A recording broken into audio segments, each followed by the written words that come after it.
Hi everyone, I take this golden chance to welcome you to my YouTube channel. And today we shall be talking about the subject of financial goal setting. And for those who had a chance to watch my introductory video that was titled "We All Need to Talk About Financial Planning," we agreed that financial goal setting is a major component of financial planning. We also agreed that if we never set our goals, then we never get to achieve them. So today I want to talk about the steps that are involved in setting financial goals. And more specifically, I'll be talking about the first step.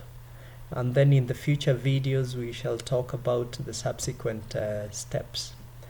And this first step is what we call identifying your goals.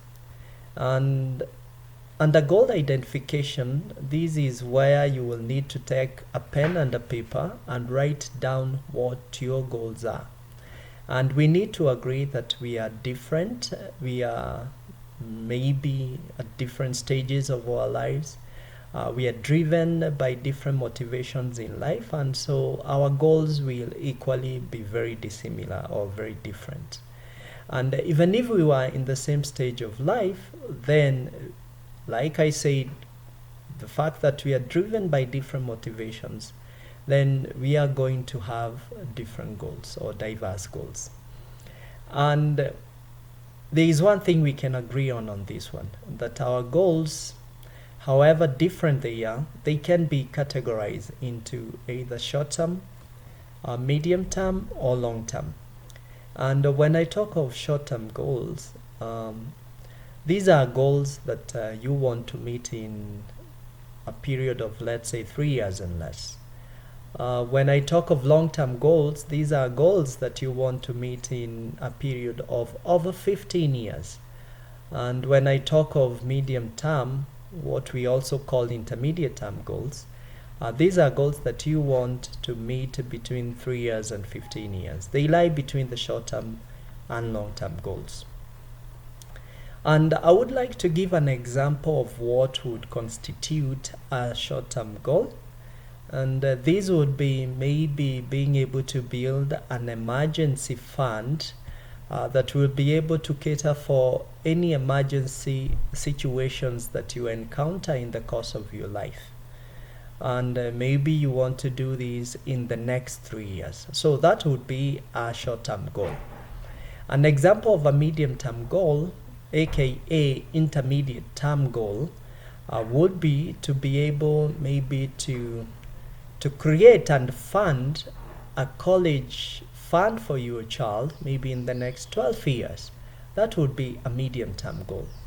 And a long term goal, an example would be to be able to build enough accumulations that will be spent during your retirement years.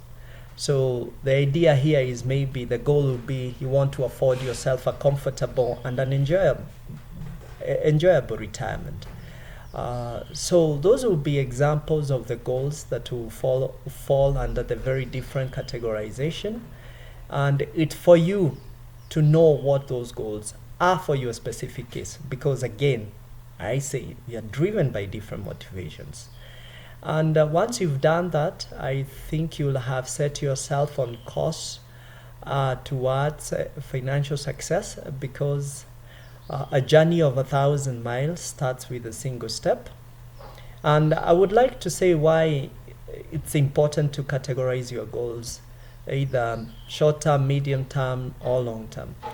It's because as we move across the different stages of our lives, then we will be able to determine what investment strategies or investment vehicles that will be used for the different types of goals that we have. You may realize if you're talking of short-term goals, maybe those are goals that we really need to be funded by very safe investments, like bank deposits or even treasury bills. Or if you're talking of long-term goals, these are goals that really need to be funded by the type of investment that will give high returns in the long in the long term. And an example of this would be like stocks, or maybe you're talking of even real estate and so on. So basically, that is the first step, identifying your goals. And in a future video, we shall talk about the next step. And I just ask you to walk with me. And I also want to thank all of you who subscribe to my YouTube channel. And for those who haven't and are watching this video, I kindly encourage you to do so. You can even like my video, or you can also write a comment or ask a question on the comment section. So thank you very much, and I'm really excited to do this with you. Goodbye.